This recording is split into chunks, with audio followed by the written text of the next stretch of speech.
We just picked up $800 in cash flow and we didn't have to deal with tenants, toilets, and trash. He started with 50, 10 years at $500, ultimately turned into about $180,000 of liquidity. I've got an asset with cash value of about $272,000. I have a death benefit initially of about $1.6 million. Well, how many properties would it take to leave a legacy of $2.5 million? So the first option was, okay, we've got this $100,000 HELOC already in place. And I get it. The objective is to take half of that $50,000 and go rehab your kitchen, rehab the bathroom. My first question was just simply why? And I know this is it, like there's an obvious answer here, but I have to ask, what is the point? What is the purpose? What is accomplished? Who wins? Matter of fact, if wealth and income is your objective, if your goal, what he stated was, hey, me and my wife want to travel. We don't want to work for the rest of our life. And so what I asked was, how does rehabbing that bathroom and that kitchen help you travel? Like, how does it help you get to your goal? And it didn't take much, but in asking those questions, because what I was getting at was, is that $50,000 better served somewhere else? And he goes, what do you mean? Well, if the objective is to pay down the home, if the objective is to put the home in a better place so that you can leverage the money that's in it, then why not put the home in a better place so you can leverage what's in it? Meaning, why not create more space, create more cash flow, and still be able to accomplish your goal of rehabbing the kitchen if you want? And then in addition, I get it. The Burr method, buying properties. How much is that property again? What is it? What is it going to yield you in return when you put that when you buy that property and you put that renter in it and they're paying whatever that monthly amount is, $899 a month? Oh, okay, maybe there's an opportunity to achieve that $899 out of your own home. Like, how is that even possible? Well, for some So people, this go could ahead. even be that they got a mortgage on that house. They didn't pay it off. So $899 is what they profit after they've paid their mortgage, right? So it's not even, but it's about average, Right. honestly. Yeah. Absolutely. And so the thought process was, okay, we take this $100,000 HELOC and we still split it. But what if we take $50,000 of it and dump it right into the mortgage? And if you remember the numbers were, I guess I'll write them. He's got a $175,000 mortgage. The mortgage payment on that home is about $1,816. So if we just simply take $50,000 from this HELOC and immediately just simply dump it right into the principal of the home. So if you dump that $50,000 onto the principal of the home, that changes that $175,000 down to $125,000. What's accomplished if you do that? Well, to kind of talk through that, I want to jump over here. To understand what that would look like, we have to look at the mortgage calculator. And I was playing with this earlier. So the original purchase for the home was 306. And again, 306 for 30 years at 3.25%. And again, I knew his mortgage payment was 1816. So what I did was I manipulated this because I didn't know what his taxes and insurance were, but I just had to put whatever numbers were to allow me to get to that 1816 on a monthly basis in which he's paying on his mortgage. And so in looking at the amortization schedule, the other part that I knew was he's in year 16 of his mortgage. So as I come down to the amortization schedule and we go to year 16, notice if he owes 175,000, so we are pretty much right where we should be on the amortization schedule. So he's sitting at year 16 of the amortization schedule. He's got a $306,000 home that he's been paying on. He currently owes 175. So the thought process is this: what if we take that $50,000, dump it onto the balance of the home, which means that $175,000 that he owes ends up looking more like 125. So again, if he was sitting here and we dump $50,000 onto the home, it puts him here in the amortization schedule. So it moves him down a few months, okay, or a few years rather. So if that's the case, then what would it look like if we were to replace that 306 with the 125, recast this mortgage at not 30 years, But we want to leave it at the year 16 where his current mortgage is currently sitting at 16. What does that look like? So if we recalculate the mortgage, it ends up being roughly $1,000, roughly $1,000, 1033. So in essence, if we had a $175,000 mortgage, put 50,000 on it, drops the balance down to 125, recast the mortgage at 125, it would drop that mortgage payment from 1816 down to about $1,000. So what does that mean? We just picked up $800 in cash flow and we didn't have to deal with tenants, toilets, and trash. We just accomplished the exact same goal using or leveraging our current home to be able to accomplish and achieve the exact same goal. Less work.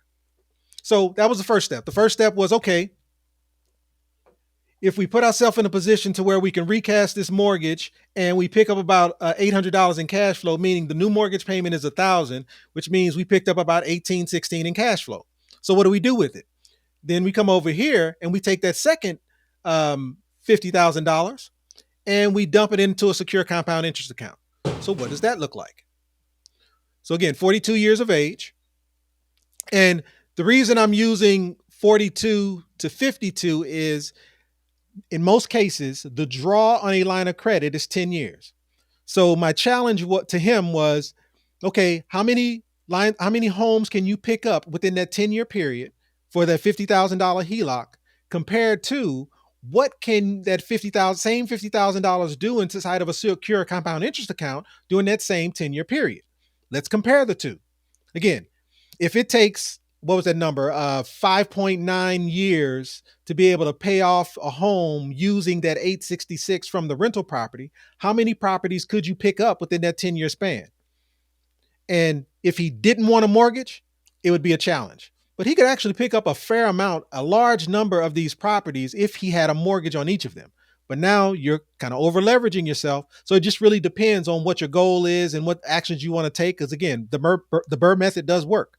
But in my case, what I referenced was, okay, what I want to do, since your cash flow is $1,800, how about we take 500 of that and put it into a secure compound interest account, and then we get that other 50,000 working for you. So 52 to age 42, $50,000 in a secure compound interest account plus 500 of your cash flow. What does that look like? So what that says is, I'll make this a little bit bigger. What that says is over that 10-year period, he would have, if he wanted, $20,000 in tax-free income. But this is the number that I was more concerned with. Over that 10-year period, he would have liquid cash of around $180,000. Meaning, he started with 50. That 10 years and in 10 years, that $500 ultimately turned into about $180,000 of liquidity. How many properties would he need to have the same? And when I say liquid, I mean accessible by debit card. Not sitting under a mortgage, but accessible by debit card. How many properties would he have to have in order to achieve that dollar amount? So ultimately that's kind of where we're sitting. We're sitting at, we picked up $816 in cash flow. The reason I used $500, because again, that's sort of a random number. What I did was I said, okay, if I take $500 out of this number, leaves me with about $1,300. And I've got the $1,300 left over plus the $816. If I combine these two dollar amounts, how long would it take for me to pay off that HELOC? Meaning using the, in essence, I'm just using my cash flow to pay off the HELOC. So how often or how long would it take for that 1816, whatever that dollar amount is, 1816 in cash flow times 12, which is approximately 21,792. So how long would it take for me to pay off that $50,000? Well, $50,000 divided by approximately 22 grand is about 2 years and 2 months. So in essence, within a 10-year period, not only do I have a vehicle that gave me $180,000, I have that $50,000 free and clear in 2 years and 2 months, or 2 years and a month, actually. So what else could be done with that home equity line of credit, whether it's in this vehicle, whether it's to rehab the kitchen and the bathroom, Like, you have many options available to you. Why? Because you put this money to work, because you got this money working for you. And where are the tenants, toilets, and trash? There aren't any. So that was option one. Then we slid over and I said, well, there's one other option that I'll put in front of you. The second option was, what if we simply take that $100,000 and put it all to work? Take that I'll leave it like that. Take that $100,000 and Here take we all go. 100 of it and dump it into a secure compound interest account. What would happen? What would happen if we do that? And yeah, I'm going to still take the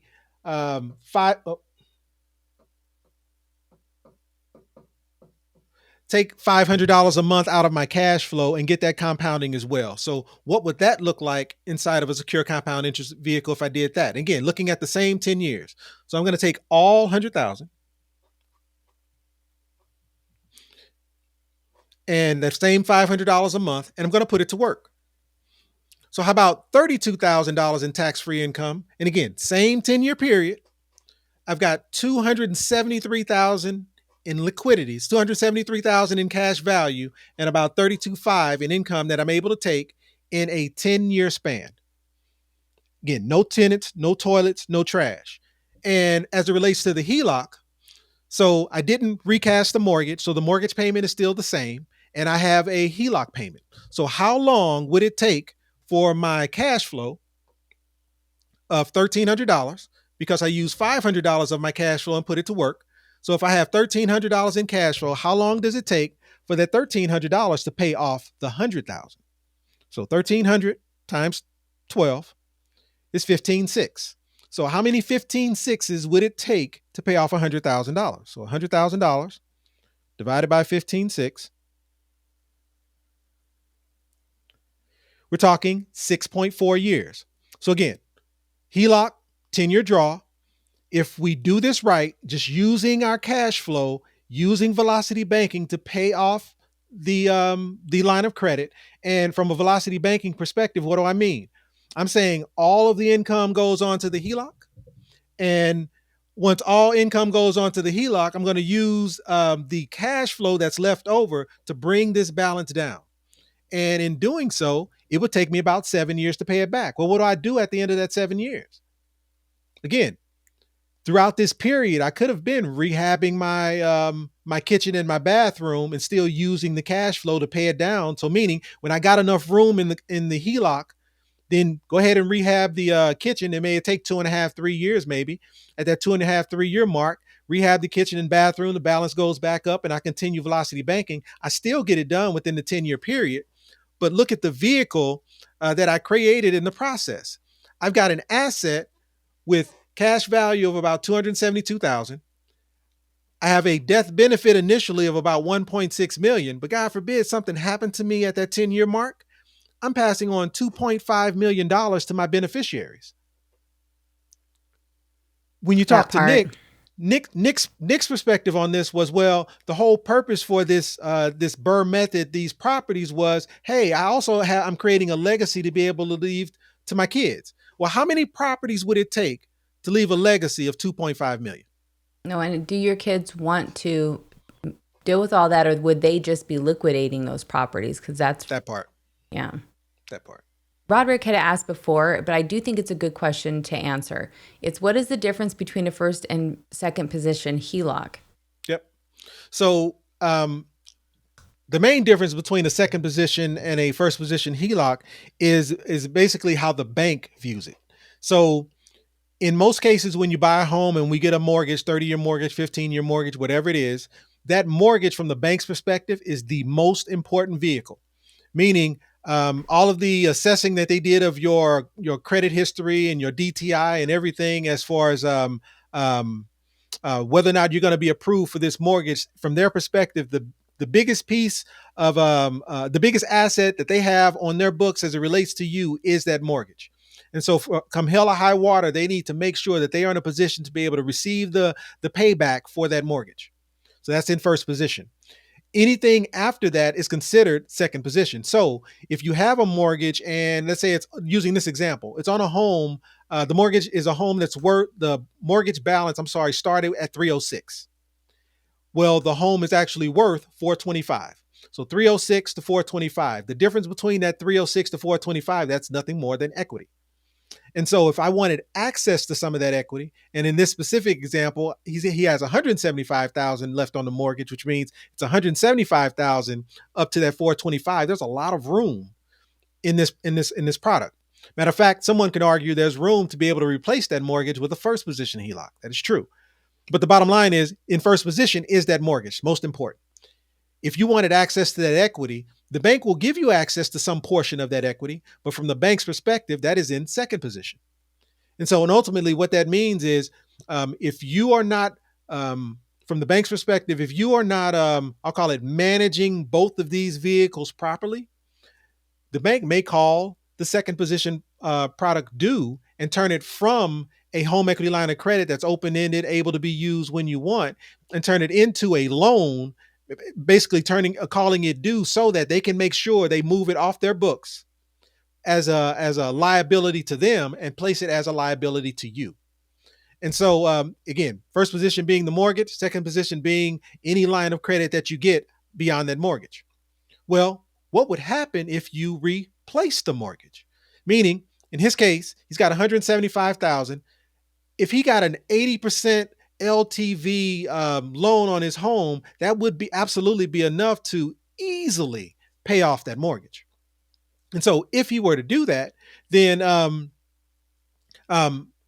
replace the mortgage with a $175,000 first position HELOC, then the mortgage is no longer in first position. What's been placed in first position is a home equity line of credit.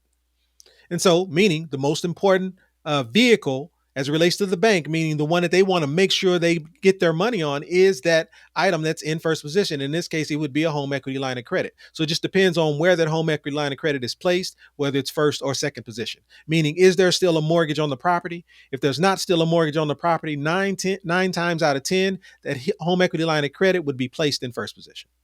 A lot of words.